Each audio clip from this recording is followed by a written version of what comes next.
Hey everybody, greetings from Shannon Airport. Yep, it's time to say goodbye to Ireland for a short time. Just a little while.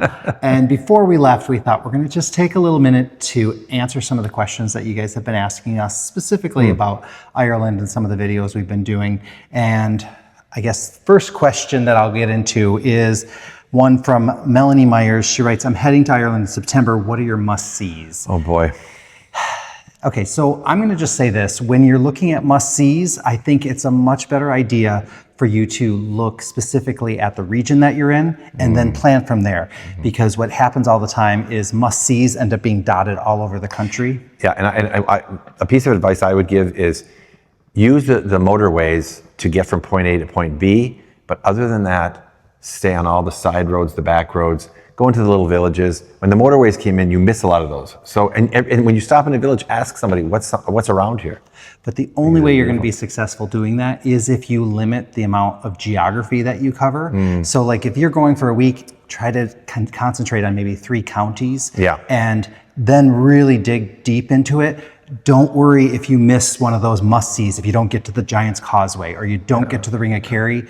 If you concentrate on 3 places, like 3 counties or a smaller region, you will find something just as spectacular and just as interesting in that area. And the good news is, if you when you come the first time, I can almost 100% say you will be back. So don't look at it as your once in a lifetime. No, do not trip. look at that once. No, absolutely. You will be charmed.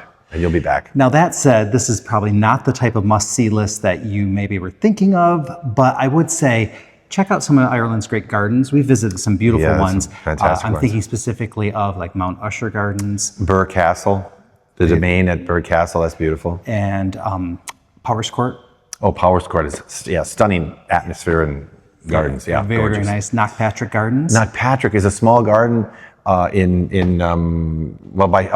Foynes in County Limerick, and it's this couple that has it.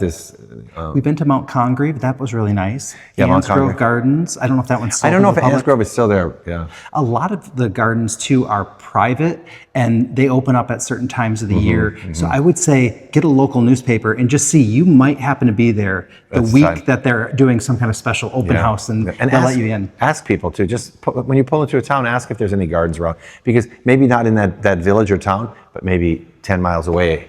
Also, if you're staying in an area, say for 2 or 3 nights, get the local paper, go to the local grocery store, go down the candy aisle is my favorite. And go desserts. local, as much as you can go local, I think.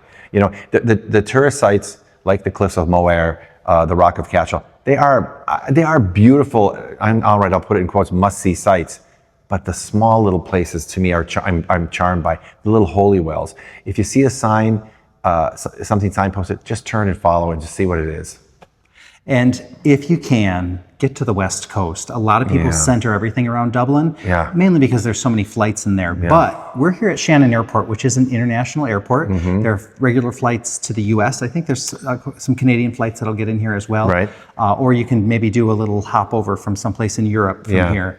And it's worth it because everything's easier at Shannon. Everything's easier at Shannon. Yeah, everything is. You know, Dublin's a big airport. You're exhausted. You've got to get onto the motorway right away. If you can fly into Shannon, I'm a big proponent of Shannon. So. And you're not very far from Limerick City, so if you need something urban, they've got that, but you're also in the countryside super fast. Right, so right. Shannon Airport all the way. Absolutely. Let's see what the other questions we had in here. Just a slight change of location. We had people on the phone talking in speakerphone. We had to move. Yes, relocation. But we do have some other questions. So Lisa Smith wrote, how did you find such an amazing place in Ireland? Well, my relations came from Tipperary, and I've been come over since I was young. And 37 years ago, I asked a cousin if there was any place for sale in the area, and he said, oh yeah, the Burke's Cottage is up for sale. So I put a bid on it, and a little bidding back and forth with an English couple, and I ended up with the place. So it was not because he was searching it out, he was just trying to be close to family. And yeah, and it's just, you know, look, I was younger, you're excited, the world is your oyster, and my oyster landed right there. And we just got really lucky on that one. She also wanted to know, what do you prefer, Michigan or Ireland? Look, they're both beautiful. Come on, Michigan is surrounded by the Great Lakes, stunning summers, little long. The winter's a bit too long. Ireland, what can I say? You're just charmed by the whole place. It's beautiful. And the landscape in Ireland changes. Like every 10, 15 miles, you'll see completely different landscape. So yeah, they're both, I'm not going to pick one or the other. They're both beautiful. And then Maria Papa wrote, she said, how many years have you been living or splitting your time in Ireland? About 37 years, I think. And then do you see living there permanently in the future? It's funny. I can't wait to get here, and then I can be here for like 3 months, and then I'm ready to maybe get back to the city. Not that I live in the city, but I go to the city. And when we're in the United States, we travel a lot around the country. So we have the best of both worlds. Seriously. Yeah, being able to kind of switch between Ireland and the United States really is a good thing. Now, there are some other questions where people are asking about plans. No, these questions were all about, do you plan to retire in Ireland? Will you eventually make Ireland your permanent home? At this point, that is not part of the plan. No, because I'm not ready to retire. And I've got a beautiful home in Michigan. We have a beautiful home in Michigan. We have a beautiful home in Ireland. So again, just the best. What can I say? So being able to do both, that's just been very valuable to us. And at this point in our life, we want to be able to do both. We want to be able to bring people over to Ireland and show them Ireland while we still can. And hey, moving to a different country is a lot different than visiting a country. Yes, yeah. Visiting a country, everything is just about seeing things, and it's fantastic. But when you're living there, you see that not everything functions as smooth as you'd like, and that goes on either side of the Atlantic. You know what I mean?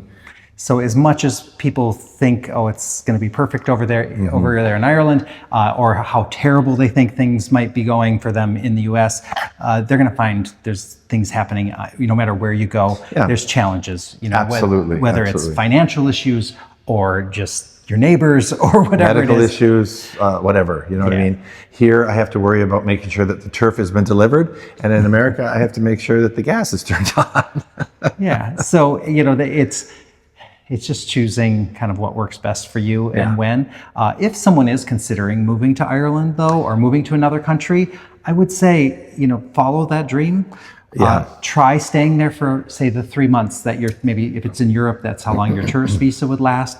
Come for 3 months, rent a place for that amount of time. Sorry, I didn't mean to interrupt, but absolutely. I think that's a great piece of advice. Coming for 2 weeks anywhere you're not going to get the flavor of the place.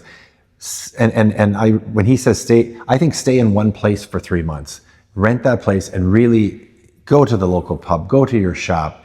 People will get to know you, and you'll get a real sense of what it's like to be in a community. So that's a great piece of advice. And maybe your first trip in your kind of search for a place, maybe you do travel all around and find that perfect location. And then that second big stay, for that 3 whole months, maybe that's the trip where you zero in on one place. It's just one way to do it. I mean, you're going to have to do what works for you and what works for your budget. And that's the other thing, you do have to have your finances in control, meaning you have to know, what kind of cash flow you have. Coming over here, it's not a case where you can just move over and just start working right away unless you're a citizen of the European Union. So it's not one of those things where, I'm American and I'll just work in a bookshop somewhere or something, or a coffee shop or something. You have to realize that when you first come over, and especially if you're coming over for 2 weeks, you have this everything is romanticized. I don't care if you go to Italy, if you go to France, it's romanticized. So when you settle in for 3 months, you start seeing that I don't want to say I'm going to say it's not the warts of the place. It's not that. It's just you start seeing that this is not a fairyland. People live, they work. It's a living, breathing country. It's not leprechauns and pots of gold And we experience the weather in Ireland very differently than, say, some of our friends from really warm areas. They come here, some of them find it as a relief from the heat. Other ones find it very chilly because there's moisture in the air. And so, even when it's not freezing out, they feel chilled. So it really depends on kind of your background, where you're from, what you're used to. So don't fall into the trap of thinking that, it's all rainbows and pots of gold. I just said that. See, he's copying me. I am. Did you just say that? I'm not even listening to what you're saying. You never listen. Here I am. So, why am I here? But I do say, get out there and start pursuing that dream, even if it's just starting to follow people on YouTube and seeing what their experience is like. And hey, if you've dreamt of doing this, I say pursue it. Pursue it, do it. Even if you don't end up doing it, following through with some of the research and finding out what the possibilities are, I think you'll still find that rewarding. And like, I would consider myself my entire life, I'm definitely a dreamer. You have to have those dreams in order to pursue things like that. Because if you don't, a lot of people don't want to travel. They don't have that dream. But I would be a dreamer, and I would see something, and also somebody who takes opportunities. I've rarely missed an opportunity, or I should say, I've rarely been unhappy with taking an opportunity. If an opportunity sets itself in front of you, go for it. I mean, unless you're going to get hurt or something, you know what I mean? I'm not saying go skydive, because I wouldn't do that either. But I mean, just follow your dreams, you know what I mean? Because life isn't that long. So have fun. And it's okay if people think you're a little bit crazy, as long as you have, kind of a vision and a plan, and you're ready to follow it. Well, people definitely thought I was crazy, and then you joined in on the crazy. This crazy bus has been quite a ride. Yeah, and it has. And a lot of people think that, oh boy, they must have had a lot of money to move to Ireland like that.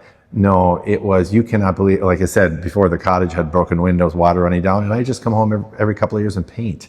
It's. Think of what your worst case scenario would be. Like, okay, if I get out there and I have to kind of camp in my little house because it doesn't have much heat and it has, a leaky roof or whatever, that's going to be worst case scenario. If I can live with that, then I can probably survive. Or worst case scenario, you have to go back home. And is that so bad that you tried something and it wasn't what you expected, and you change plans? So, and like I said, I should say, like Corey said, the 3-month plan is really a smart way to find out. A smart way to find out. We have a friend actually who comes over. She's has no Irish background as far as I know. And she comes over at least 3-4 times a year, different times a year. And she settles in one place for, I think, 2 or 3 weeks. I'm not sure how many, but she does. And so she's experienced, and she has friends from years ago that she comes over to see because she met him at a pub. The funny thing is if you do stay in one spot and you show up at the shop 3 days in a row, they remember you, they start talking to you, and they do start treating you a little bit differently than the average tourist, because they see that you aren't the average tourist. So don't be the average tourist. Try something different and try to focus. So I hope that helps. Any other big tips that you think we should cover? Well, I'll just say food. A lot of people used to say, oh, the food is not great. Oh, the food is delicious. It's fantastic. Ireland has come a long way in the last 35, 40 years, and you'll find great food. But you can get, they have Burger King, they have McDonald's, which you don't want, but you can find some really great food. Yeah, it's kind of like home. If you're in search for good food, ask locals, like, where would you go to eat, or what's a place you recommend, and you'll find better food that way. You can still end up at like a burger joint, which they call Chippers. And you'll be like, okay. But you'll be satisfied, but it's not going to be. Might not be what you're looking for. And another thing, go to a local pub, and buy a lad or a lady at the bar a drink, and you'll be best friends within seconds. And the bartenders here are always really great about chatting with you usually. So even if you go in by yourself, don't feel like there's a stigma, because that isn't the case here in Ireland. You can go into a pub on your own. Women can go in on their own. Absolutely. Now, granted, there might be places that you shouldn't go in on your own. That's why you ask a local. So if you're in a town or a city, ask a local. Where'd be a nice place to just What's have a nice drink? place to have a nice quiet drink or something like that? Or nice, and you say, where could I get a nice pint? Or where's a nice old-fashioned pub, and they'll direct you to a nice place. So, okay. Hey, this is just kind of a basic little. This is what we're going to talk about today. We do fly out in the morning, so we're here in the viewing area, so it's very echoing in here, which Liam really wants to start singing here. Well, because it's great acoustics. So I think we'll be singing all the way to the elevator. So those other questions had been recorded a couple days ago. Yes. We are now back in the States. It's really hot. We are really roasting. Drippy hot. But there were a couple more questions that came in, and I thought they were really good ones. So I'm ready. I thought I'd add them in. So one was, I would love to see some pictures of the cottage, maybe some before and after, so Liam can show off his hard work. And back in the wintertime, we did do a video with some of those photos in it. Yeah, we did, but I have more photos. I just got to take them out. Yeah, so we'll try to get more up there, but do look for that video. I'll try to put a link, although I haven't had time to really go through and add links to the descriptions in the last couple of videos. But if you look back on our Ireland videos, there is one that kind of talks about that. And let's see, she's asking if we're going to keep updating when we get back. Yes, because Here we are. well, we'll give you a good update in that probably sometime in the next couple of days. Yeah. So we will continue to keep you update what we're up to.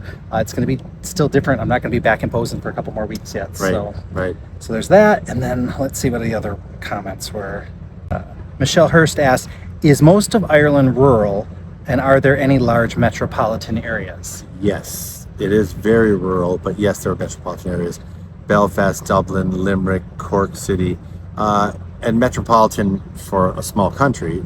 But Yeah, so Dublin would be the largest Dublin, city. yeah. And how many? What's the population of I Dublin? don't remember. I can put it on the screen when I find it. We'll find it. Let you know. But one thing to note, so I did find a map and some information from the Central Statistics Yeah. Board or whatever in Ireland, and it ends up that actually they consider about 70% of the population does live in an urban area, and 30% live. So most people live in those urban areas. But if you look at a map, and let me show you the map, Liam. Everything in green is rural, and everything that's kind of pink or red or salmon. Oh well, the whole country's rural. Yeah, so it's amazing when you look at that map and you show see. them that map. Yeah, Right. I'll have Yeah. it up there. So Yeah. 60% of the population lives in the pinky areas.